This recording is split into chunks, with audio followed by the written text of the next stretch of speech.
এই এটা পিকনিকলৈ যাবলৈ ওলাইছোঁ কলেজীয়া বন্ধুৰ সৈতে, খুব সম্ভৱ শ্বিলঙৰ ফালে। হঠাতে কোনোবা অচিন ঘৰ নে অফিচৰ বাৰান্দাত ফাইল লৈ এজন অচিনাকি মানুহৰ হাঁহি।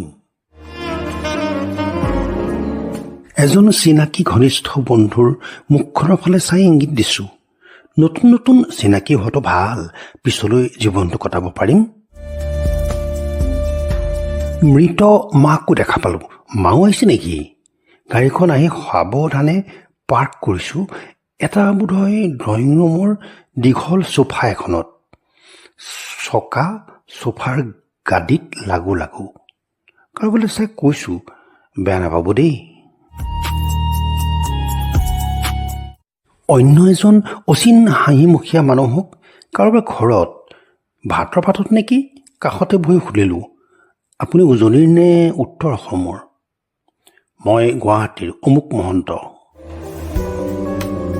এটা ডাঙৰ ঘৰত দেখিলোঁ কেতিয়াবাই ঢুকুৱা খঙাল দেউতাকো। খঙতে মোক কিবা গালি পাৰিবলৈ উদ্যত ফুৰ ভৰাইছে। বোধহয় মোক দেউতাই কোবাবই নেকি শিল এটাৰে। এজন মৃত প্ৰধানমন্ত্ৰীৰ সৈতে আকৌ সাক্ষাৎ হৈছোঁ। কিবা কথাৰ বাবে খং উঠি তেওঁ মানুহ পঠাই দিছে ধৰিবলৈ, মাৰিবলৈ, লুকাই পলাই ফুৰিছোঁ। এনেতে এটা কেইবামহলীয়া এপাৰ্টমেণ্ট কঁপি উঠিছে ভূমিকম্পত। দৌৰি নামি আহি দেখিছোঁ চোতালত ফেট তুলি থকা এডাল ফেটি সাপ।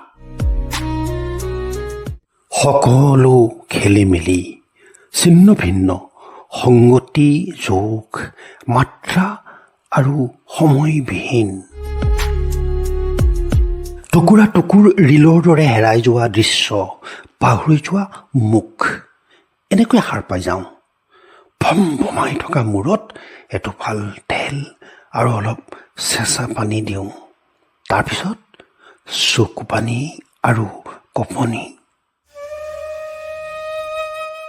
সপোনতে শেষ হয় মোৰ সপোন, সপোনকে জগাই দিয়ে মোৰ সপোনে। নিদ্ৰাহীন গভীৰ নিশা, মই সপোন দেখি যাওঁ, মই সপোন লিখি যাওঁ। সপোন লাগে মোক, সপোন জাগে মোৰ, সপোন ভাগে মোৰ সপোন, সপোন সপোন।